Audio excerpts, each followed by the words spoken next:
Salut. Imaginez que vous ne pouviez plus vous asseoir, genre, mais vraiment plus vous asseoir, à moins de vous faire une hernie discale. C'est chaud, et c'est le cas d'un mec, Geoff Hinton, qui dans sa jeunesse en Angleterre s'est abîmé la colonne vertébrale en soulevant un chauffage, au point qu'en 2012, alors qu'il était allongé au fond d'un bus qui l'amenait de Toronto à State Line, Nevada, il s'amusait à compter depuis combien d'années ça faisait qu'il ne s'était pas assis. Et de mémoire, ça faisait 7 ans. Je vais finir pareil en fait.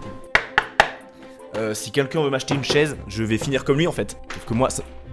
Non, j'ai réussi à péter un truc encore. Sauf que moi, la raison, ce sera pour chaise de merde.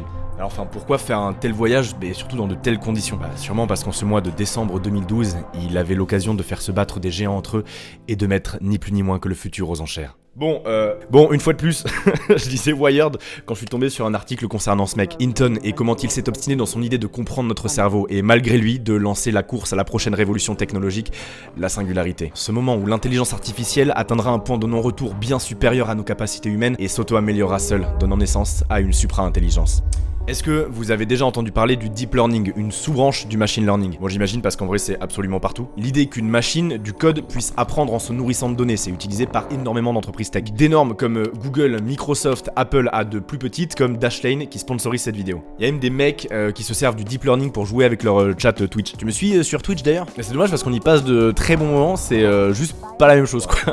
Quand ils vont arriver, la désillusion. Bref, plus personne ne remet en cause la puissance exponentielle du deep learning et le fait que ça sera la prochaine étape du progrès technologique. Et pourtant, ça a pas toujours été évident. Le premier à s'être penché dessus, c'est lui, Frank Rosenblatt, qui déjà, dans les années 50, donc c'est finalement pas un truc si récent, avait créé un système appelé Perceptron qui, nourri de photos, devait petit à petit apprendre à différencier un homme d'une femme avec l'aisance d'un être humain. Est-ce que t'avais déjà entendu son blaze avant ?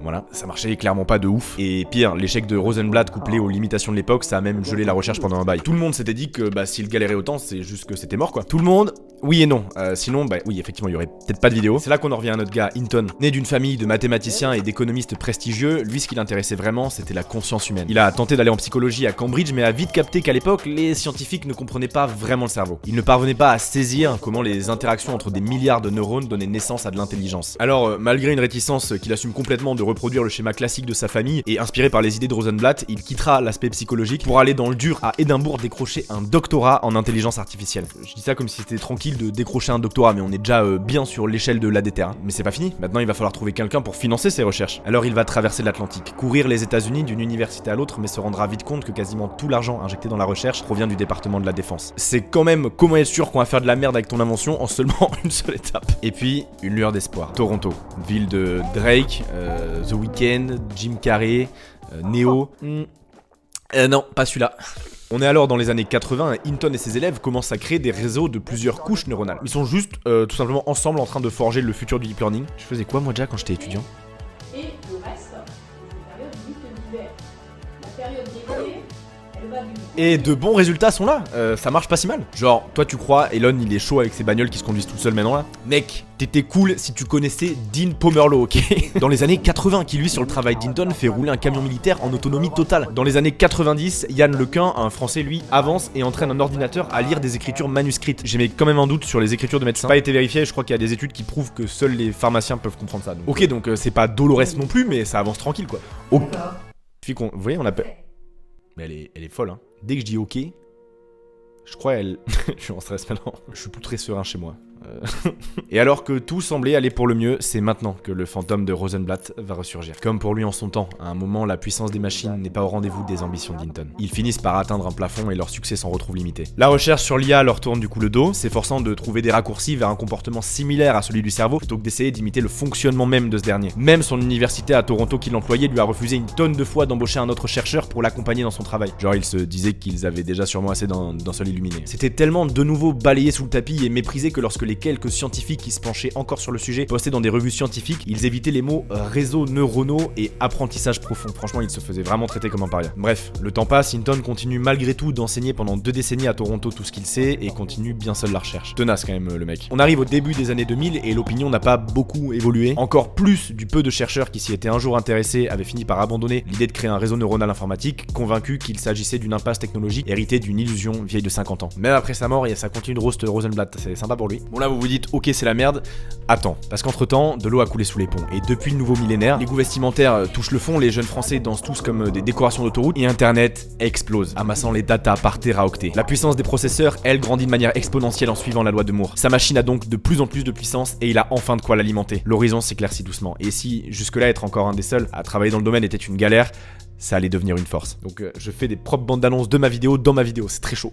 Vous vous rappelez de Geoff allongé au fond du bus, direction State Line Nevada, les Grands Pins et le lac Tahoe? On est en 2012 et comme presque chaque année, il se rend au NIPS. C'est un congrès d'une semaine environ autour de la recherche informatique en gros. On y arrive parce que 2 mois plus tôt, Hinton et 2 de ses étudiants ont réussi à créer un réseau neuronal plus performant que jamais. Donc un système mathématique calqué sur le réseau de neurones du cerveau humain capable d'identifier des objets courants, comme des fleurs, des chiens et des voitures avec une précision qui semblait auparavant impossible. Ok pour aujourd'hui c'est pas ouf, mais calmez-vous hein. En 2012, les skyblogs étaient encore d'actualité et c'était 2 ans avant qu'on commence à dire swag au premier degré. Ils publient alors 9 pages qui détaillent à quel point ils ont réussi une percée. Ils annoncent au monde que les réseaux neuronaux sont effectivement aussi puissants que Hinton l'avait toujours affirmé. 9 pages desquelles on pouvait comprendre qu'elles promettaient de transformer non seulement le fonctionnement du code, mais aussi tous les domaines. Des assistants numériques parlants aux voitures sans conducteur, en passant par la découverte de médicaments, en livrant des machines capables de reconnaître des objets, d'identifier des mots prononcés, de comprendre un langage naturel en fait, de tenir une conversation ok, mais aussi bientôt de dénouer des problèmes que les humains ne pouvaient résoudre seuls. On parlait de révolutionner le quotidien et a fortiori le futur de milliards de personnes et de la recherche elle-même. C'est pas mal. Et pourtant, dans le domaine universitaire, c'est grand silence. Quelques jours passent et finalement, une voix se fait entendre, un certain Kai Yu. C'était un jeune chercheur chinois employé par le géant Baidu et il avait été impressionné par le travail d'Hinton et avait prévenu son employeur qu'il ne fallait surtout pas laisser passer ses recherches et récupérer Geoff. Rapidement, Yu a présenté le sexagénaire au vice-président de Baidu qui proposa à Hinton et ses étudiants 12 millions de dollars pour les embaucher seulement quelques années. Enfin, on commençait à se faire chier et ça a failli passer. Mais entre-temps, Geoff Hinton avait des amis dans d'autres entreprises, notamment américaines, qui venaient frapper à la porte de son bureau de Toronto lui demandant ce qu'il fallait faire pour l'embaucher. Et c'est là qu'Alex Krzyzewski et Ilya Sutskever, les 2 étudiants d'Hinton dont on parle depuis tout à l'heure, ont joué leurs cartes. En gros, l'idée, et elle est vraiment pas bête, c'est que ces grosses entreprises seraient bien plus capables de lâcher de gros billets pour acheter une petite start-up plutôt que de débourser la même somme pour embaucher quelques types. Ainsi naquit DNN Research pour Deep Neural Network Research, une start-up de 3 employés, sans antécédents, sans produit et sans l'intention d'en créer un, et qui allait peut-être attirer les plus grands titans de la nouvelle décennie. Attendez, je vais vous montrer leur logo pour que vous captiez le niveau d'osef que c'est quand même. S'offrait à eux 2 options, soit engager un négociateur professionnel qui allait dealer avec les entreprises potentiellement intéressées pour eux, ou organiser eux-mêmes des enchères. Ils partiront sur la seconde option, et devinez quoi, 4 entreprises vont répondre à l'appel. DeepMind, une obscure start-up londonienne à l'époque inconnue fondée par un certain Demi Assabi, Baidu, bien sûr, Microsoft et Google. Salut, ça va? Putain! Est-ce que je peux faire quelque chose pour aider? Ouais, fermez ta gueule. Et ces 4 sociétés étaient mais genre vraiment à fond. Chacune ayant carrément envoyé un représentant au NIPS. C'est carrément si pour son anniversaire, juste avant le début du congrès, Google invitait Hinton et ses étudiants à déjeuner avec 2 pointures de la multinationale, Alan Eustace et Jeff Dean. C'est comme si genre t'es une chanteuse TikTok et t'as Beyoncé qui te réclame le feat et t'invite au resto. Et le plus drôle, c'est que pour représenter Baidu, ça sera Kai Yu qui fera le déplacement. Alors qu'au final, les compétiteurs ne se verront en fait jamais. Parce que, je vous ai pas encore expliqué, Geoff dirigerait les enchères depuis sa chambre d'hôtel, la 731 de la tour Arras, qui servait aussi de salle des congrès bordant le lac. Chaque jour, il fixait une heure pour le prochain tour d'enchères. Et à l'heure dite, lui et ses 2 étudiants se réunissaient dans la chambre pour regarder les offres arriver sur son ordinateur portable. Le PC était posé sur une poubelle, retourné sur une table au bout des 2 grands lits de la chambre, pour que Hinton puisse taper en position debout. On rappelle quand même où ça va, hein, les conséquences du putain de chauffage. Hein. Tout passerait par son adresse Gmail et les enchérisseurs ne seraient pas informés de leur nombre ni de l'identité de leurs adversaires. Après chaque offre, les 4 entreprises avaient 1 heure pour augmenter le prix d'achat d'au moins 1 million de dollars. Ce compte à rebours d'1 heure commençait à leur indiquer sur l'email contenant la dernière offre et à la fin de l'heure, si personne n'avait déposé de nouvelle offre, l'enchère était terminée. Au tout départ, DeepMind a tenté son coup avec des actions de la société, puis s'est vite fait écraser et a abandonné. Bon, ça, c'était pas le plus dur à anticiper. Dans les heures qui suivent, les 12 millions initialement proposés par Baidu sont très rapidement dépassés pour que l'on monte à 20 millions. Microsoft abandonne, puis revient pour finalement repartir à 22 millions. Ah oui, donc clairement, on part sur une des adresses Gmail à ce moment-là les plus chères de l'histoire. Celle où tu perds le mot de passe au mauvais moment.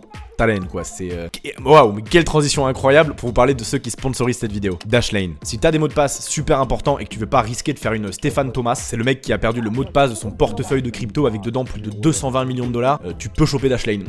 Je suis content qu'il m'ait contacté parce que pour de vrai leur service me refait. Je fais pratiquement tout via internet et Dashlane c'est un gestionnaire de mots de passe que j'utilise sur mon téléphone et mes ordi en gros. Leur logiciel range tes mots de passe, tes informations de paiement, certaines de tes informations personnelles pour que tu puisses les ressortir lorsque t'en as besoin super simplement, sans avoir à tous les noter quelque part ou tout le temps utiliser le même, on connaît, pour t'en souvenir, quitte à flinguer ta sécurité en ligne. Et mieux que ça, il te suggère aussi des mots de passe renforcés et optimisés qui utilisent justement du machine learning pour s'améliorer. Les connexions, leur système de sécurité est breveté et ils sont classés meilleurs gestionnaires de mots de passe à l'heure actuelle. Et retour d'expérience perso et de plusieurs potes qui s'en servent aussi, franchement c'est le feu. Ah, et si ça t'intéresse, leur formule comprend aussi un VPN. Donc pour l'essayer gratuitement sur ton premier appareil, tu peux aller sur dashlane.com/Simon, je te le mets dans la description. Et tu peux aussi utiliser le code Simon, c'est pas foulé, je vais pas te mentir, tu auras 50% de réduction si tu veux passer premium. Ça c'est plus jamais de mots de passe perdus et de comptes mal sécurisés. Dommage qu'à l'époque de l'enchère, en 2012, Dashlane venait à peine de naître. Donc, Mais heureusement pour Hinton comme pour les entreprises, tout se passe pour le mieux de ce côté-là. Mais ne reste dans la course après le retrait de Microsoft, si t'as bien suivi, que Baidu et Google. À 24 millions de dollars, ça devient bien trop sérieux. Et si ça l'était pas déjà, enfin moi il me faut bien moins que 24 millions de dollars avant que ça devienne sérieux. Un cadre de chez Baidu directement depuis Pékin reprend la main sur Kaiyu. Ça fait des jours que ça dure et depuis qu'il a été évincé, Kai passe de temps en temps faire un coucou à l'improviste à la chambre 731 pour essayer de voir où est-ce que ça en est. Et une fois, il est reparti en oubliant son sac. Hinton et ses étudiants ont expliqué plus tard qu'ils ont même à ce moment-là hésité à consulter l'ordinateur de Kai pour voir jusqu'où Baidu serait capable de monter. Franchement,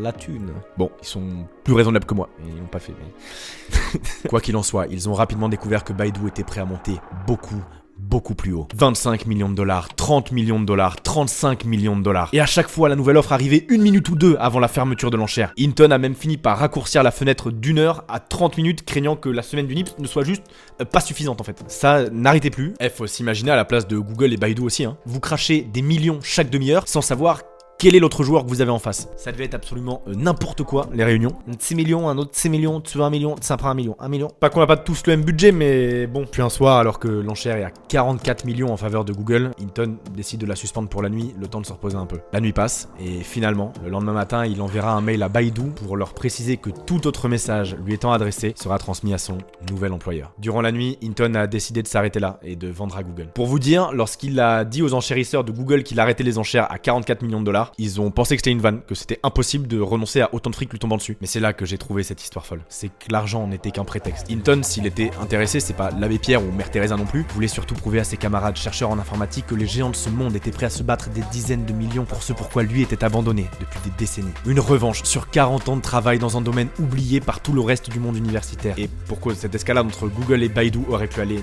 tellement plus loin. Vous vous souvenez de DeepMind, le 4e participant rapidement écarté là. 2 ans plus tard, en 2014, Google les rachètera pour 628 millions de dollars. Son fondateur, Demi Assabi, est devenu une légende du domaine, avec des titres comme s'il en pleuvait. Classé parmi les 100 personnes les plus influentes au monde selon le Time en 2017, son programme aura énormément servi à Google, duquel il construira notamment AlphaGo, qui écrasera les meilleurs joueurs mondiaux du jeu de Go, plus complexe encore que les échecs. Un Deep Blue versus Kasparov moderne. Les travaux d'Hinton serviront quant à eux à créer en un temps record la reconnaissance d'image de Google, dont on a d'ailleurs parlé avec Nicode dans cette vidéo et des dérives que ça peut vite prendre si c'est pas contrôlé. Mais surtout, l'entreprise de Larry Page s'est offert une avance considérable dans un domaine aujourd'hui clé. Et en 2021, aujourd'hui 9 ans plus tard, tout le monde a embarqué. Facebook s'est jeté dedans, OpenAI fondé par Musk. L'enchère était le coup d'envoi d'une course à l'armement technologique parmi les plus décisives. Une course dont la ligne d'arrivée s'appelle sans aucun doute la singularité. Le moment où une intelligence dépourvue de sang, une machine nous surpassera en tout point et sera capable de s'auto-améliorer. Aujourd'hui, Hinton a 73 ans et continue de bosser dans le domaine. L'enchère de la chambre 731, c'est l'histoire d'un homme convaincu de l'intérêt de son travail, qui ironiquement est toujours resté debout, ne pouvant s'asseoir sur ses convictions et qui a fait se battre les plus grands dans l'unique but de prouver à ses pairs que ça avait toujours valu le coup d'y croire. 100 years ago, if you asked a biologist, what's life?